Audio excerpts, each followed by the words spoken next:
Over the course of American history, the civil rights movement was one of the most significant and influential social and political reforms in the country's young history.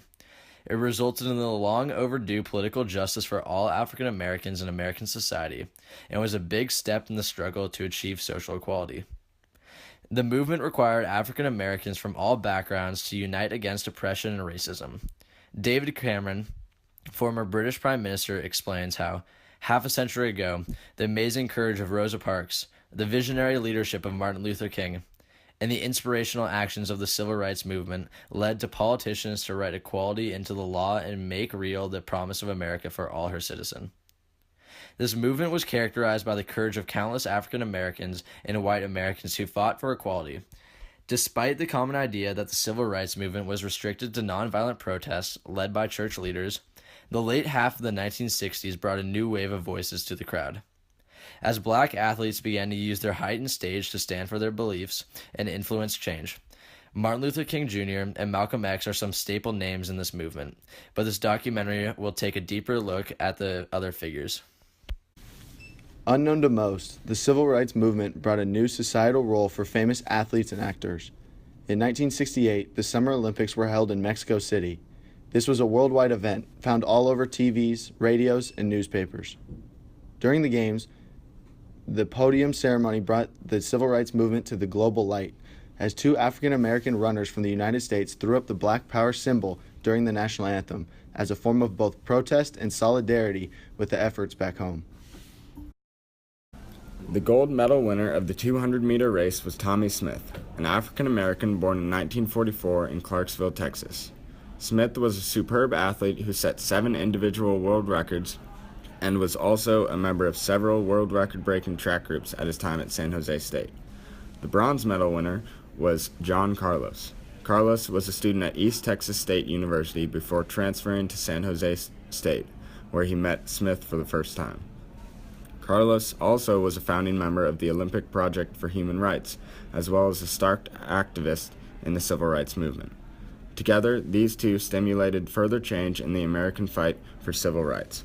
Influenced by a multitude of different actions that took place prior to the Olympics, Smith and Carlos saw an opening to preach for what they believed in. In the spring of 1966, Muhammad Ali used his stage as a famous boxing icon to protest the draft as well as the war in Vietnam. Ali spoke out against the injustices he experienced at home in America, claiming that he wouldn't fight in a war against people who hadn't hurt him, let alone in comparison to the pain he felt in America.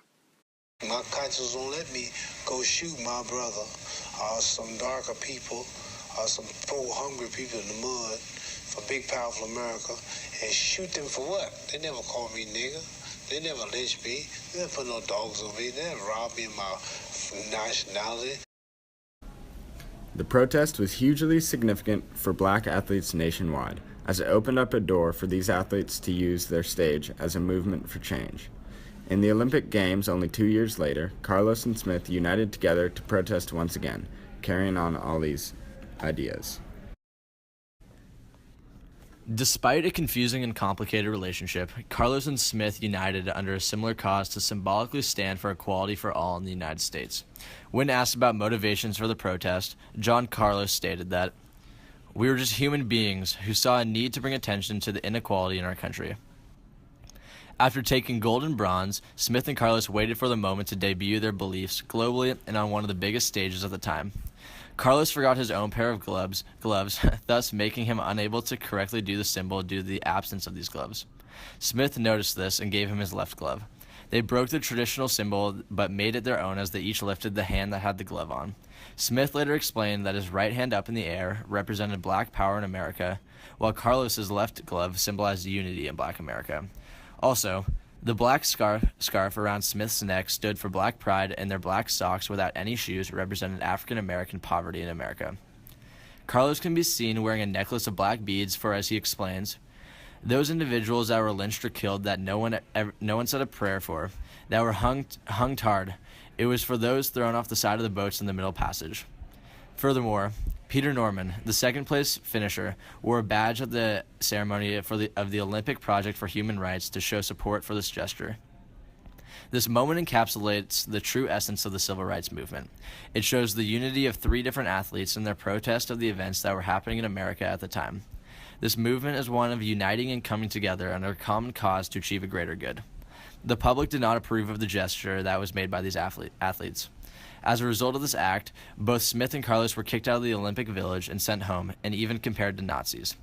Doug Hartman, University of Minnesota sociologist and author, explains why there was so much hate due to the fact that it was a polarizing moment because it was seen as an example of black power radicalism. This mixed emotion was found all throughout the Olympic Village, too. The next day, International Olympic Committee President Avery Brundage explained that this outrageous stance went against the basic principles of the Olympic Games. Smith and Carlos found this as the exact opposite, however, as they claim it to be a cry for freedom and for human rights. We had to be seen because we couldn't be heard. George Foreman, gold medal heavyweight boxer, claims that he sat out of the protest because that's for college kids. 4 women runners on the U.S. 400-meter relay team dedicated their victory to the exiled sprinters, just for some examples of other Olympic athletes taking a stance. This moment in sports history had a profound impact on the civil rights movement at home. This motion for justice sparked a more intense determination in the American citizens to achieve their goal and gave them support from other countries. The second-place winner of the race was a white man from Australia named Peter Norman. Carlos exclaimed how he, quote, expected to see fear in Peter Norman's eyes before the medal ceremony, when there was no turning back from what they were about to do. But he didn't see fear. He, quote, saw love. The United States people acted bitterly about this motion towards justice. Both Smith and Carlos were suspended from the U.S. team and received death threats. Neither one, however, took blame for anything and apologized for nothing. Smith claimed how, quote, if I win, I am American, not a black American. But if I did something bad, then they would say I am a Negro. We are black and we are proud of being black. Black America will understand what we did tonight. The African American community and activists of this movement understood the scrutiny that would be placed at any such stance for equality. America prides itself in the accomplishment of African Americans, but discriminates them according to their failures. Smith is saying this to connect with the audience and gain a support system from the fellow African Americans at home who can compare with this struggle. Carlos is quoted as saying that we knew that we were going to do was far greater than any athletic feat. They understood the repercussions involved and embraced the punishments. This is an overarching theme found in the civil rights movement. Without sacrifice, there will be no result, and without an active stance against injustice, nothing will change. At the time that this took place, the civil rights movement was beginning a new phase after the assassination of Martin Luther King Jr.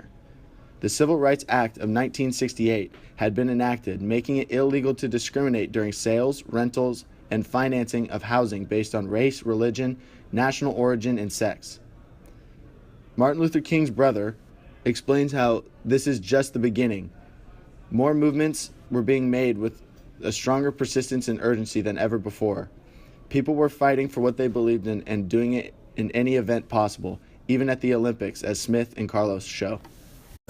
The successes of the civil rights movement is characterized by an abundance of different events, from boycotts of the bus systems to marches to landmarks in the U.S., to athletes portraying their beliefs. All of these things led to the long overdue justice that everyone deserves.